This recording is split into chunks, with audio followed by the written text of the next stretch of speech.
Hey guys, Drifter here. Today I've got a video for you about the current meta and state of Call of Duty Warzone. As most of you may know, my health has been down and out lately and I haven't been able to game or stream very much, but I have been able to watch. I've watched a lot of YouTube videos, I've watched a lot of streamers on Twitch, both on the very casual end and on the more competitive side of things doing tournaments, and it's been kind of nice in a sense. I only get to play in little bitty bursts, so I get to come back and kind of get rolled by the skill-based matchmaking, which is an entirely different problem because it's expecting me to be at my best. However, sometimes stepping away from something helps give you perspective on it. You can kind of take a few steps back and look at it from the outside when you're no longer in the thick of it, kind of can't see the forest for the trees sort of problem, and stepping back has definitely given me some perspective about the overall balance and trends going on in Call of Duty Warzone. Warzone, as of right now, actually has a pretty fair and varietous meta. I know for a video where I'm going to complain about things that sounds somewhat outrageous, but that probably is because it won't last. The game is good now, but I think it's actually on a bad path toward a place where we really don't want to go. And before I talk about that, I briefly want to give a shout out to Gamer Advantage Glasses. Gamer Advantage is my most recent sponsor, and they've been a great company to work with so far. They just picked up JGod actually for sponsorship. Basically, these are blue light reduction glasses that are designed to reduce eye strain while gaming. I have good eyes, so it's not like prescription, I don't need them, but they just help me focus, they prevent dry eye, and they're just really nice for general eye health. I did a full review on them down there below. You can click and check that out. There's sponsored products, links, and stuff, but I just wanted to give them a shout out while I could, and I'll pop these off until it is stream time and get back to the rest of the commentary. As I mentioned, there are a lot of things that are currently viable. Right now, for viable primary weapons, you can use the FFAR, you can still use the Growl, you can still use the Bruin and M13, you can use the Burstfire AUG or the Cold War AUG, you can use the Cold War M13 DMR, Kilo 141, still not a bad weapon for secondaries, which I usually think of as SMGs. You can use the Modern Warfare MP5, the MAC-10, the Bullfrog, the Spaz shotgun, the AS Val. There's just a lot of stuff that you can actually use, probably more than this, to be honest with you. And then for more specialty weapons, you can use Kar 98, basically every heavy sniper. Crossbow has never been better. Melee and shields are in a good spot. Launchers are actually criminally underrated right now and in a good position as well. So everything's looking good now. There's a lot of things I can do, a lot of good variety right now, but I'm worried about the path that the game is on because what we're doing is we're chasing faster and faster time to kill values. Warzone is supposed to be a game with tankier, spongier enemies that take a little bit longer to kill as compared to Modern Warfare 19, which is the game that launched it, where you had a very fast, or at least subjectively fast feeling time to kill. So when the game first came out, that was definitely the case. It felt like people tanked and ate bullets. We all had a difficult time killing them. Matter of fact, that was one of the biggest complaints about the game from its player base, is that they found it too difficult in some cases to kill enemies. However, YouTubers like myself and Exclusive Ace and JGod and True Game Data, we all worked very hard to find out which weapons kill quickly, because in a game like this, the time to kill can vary so radically that if you're not using a good gun, then it could just be impossible to win certain gunfights, right? So we found the guns that kill quickly, and after doing that, the meta started shifting more and more toward that fast time to kill. Most of the Modern Warfare 2019 DLC weapons tended toward faster times to kill with lower recoil, which made the gunfights in the game far easier, and then adding in Cold War guns and that integration through the entire game for a loop, because they were poorly balanced, the attachments didn't work, they were buggy, and most of them have crazy fast time to kill values, which is the most important thing in the game. The conspiracy theorist in me wants to say that this is on purpose, that they really wanted people to play Cold War and level those weapons, and you know, it's probably true in that sense, but I think a lot of it just has to do with they didn't think it through, and it just, all these guns shred, right?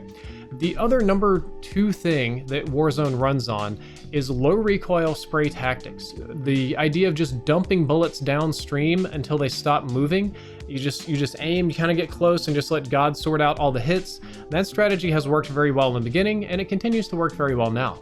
There's actually quite a lot of Battle Royale games that work like this. Fortnite worked like this. PUBG ultimately worked like this for a long time, because you just want to suppress enemies with suppressing fire. You do that in real life. In the game context, though, what that means is that semi-auto precision weapons and small magazine weapons just can't keep up. Weapons like kind of the DMR, well, after the nerf, has struggled keeping up because it is a precision type weapon. Same thing with the Mark 14 and the SVD and stuff like that. Or something that has a great time to kill, like the AS Val, really struggles to keep up in the suppression part. I think I'm working on an AS Val video for maybe tomorrow. but it struggles to keep up with suppression because you can't put a giant magazine on it. So any weapon that is not very lasery and also can't have a giant magazine falls off pretty rapidly because you're only going to be able to kill maybe one enemy, maybe two with it, whereas the meta now is about spraying down whole teams that are kind of out of position. So to do well, you gotta have low recoil, fast time to kill, and a big magazine, and you just dump bullets downstream, and that's kind of all that's going on in Warzone. And that's kind of all it has been, to be honest. That's not really a radical departure from what we had in the past, and I said in the past, but what's happening is the weapons are killing faster and they're kicking less. So that means that the race to the bottom of the fastest time to kill is pretty much already at its zenith, and it's only going to get faster as they add DLC weapons. Of note, in this type of meta, you can't really use precision weapons or off-meta weapons, since most of the weapons are designed to be kind of spray heavy. That means we have a lot of options for spray weapons, but when you deviate from that path, when you want to use something a little bit more semi-auto, burst weapons, with the exception of the Cold War ones because they have goofy damage numbers, do tend to struggle. The FAMAS, for example, is very, very rough. The actual Modern Warfare 19 FAMAS, which I think is the FR556, I don't know why they decided to call it that, but those can be kind of rough. If you're going to be doing like an Uzi or a less popular LMG, they're just kind of brutal to use for largely arbitrary reasons because everybody else is going to blow you up very quickly, and I don't think it's going to take very long before the next set of DLC weapons just accelerates this even further. In my opinion, the time to kill in Warzone is currently making it play a lot more like PUBG than Call of Duty. Instead of being a game of gunfights, it's a game of picks. So when I first started playing this game, it was a game of like you would trade with people. I used to trade in gunfights. We'd both take a little damage. Whoever could aim better would lose. And in that sense, it was a little bit more like Apex or Fortnite, that you would fight, shield, but with the fast time to kill, Warzone has kind of turned into PUBG, where you blow people up instantly, pick them, and then down them and back off, or you don't. Since a lot of people have self-revives and revives aren't too hard, the downing meta is very popular. It's probably a good thing, honestly. It makes people finish their kills. But it's no longer a game of slow gunfights. If I'm fighting somebody currently in Warzone, either I blow them up and kill them and get a pick and back off to reload or whatever, or I dip immediately. The very instant I think that a gunfight is going to go wrong, the very moment that it feels a little bit sus, I have to dip. There's no challenging it, there's no maybe I can aim better, there's no drop shotting, whatever. You don't have time, you just poof, gone with all these super fast time to kill weapons. And I don't know how long that's going to last. I don't know if people, I mean, I guess the player base is still there, the game's still doing good. I don't know how long people are going to enjoy that, but I don't think it's going to be forever. So some solutions that I had to offer were buffs to some of the less popular weapons to either increase their time to kill or decrease their recoil, or something to some of the underloved guns to make them a little bit more useful. You could increase recoil on the very melty weapons like the FFAR or the burst rifles from Cold War. Anything that just truly, the MAC-10 is not a bad candidate. Anything that just kind of shreds people, there's no reason that we can't increase the recoil on it and make it more difficult to do instead of incredibly easy like it is now. I think it would be fun to have an opportunity to add a fourth plate to my armor, perhaps as a special pickup. It wouldn't protect me from about 2 shots from most of these weapons, but that might make me feel like I get blown up a little bit less. And or possibly adding a helmet. Now we do currently have gas mask and the durable gas mask, but a helmet that makes the headshots a little bit less effective would be lovely. You could even put it on the character model so you could see it. Basically, because so many people are using the FFAR as like a secondary submachine gun and they get a lot of headshots on me and you just poof, deleted, instantly gone. It might be nice to have something that protects you a little bit against that and kind of pad the time to kill and make it feel a little bit more like older Warzone. Guys, that is all for this video. I hope that you enjoyed it. I hope you enjoyed my opinions. I hope you learned something useful.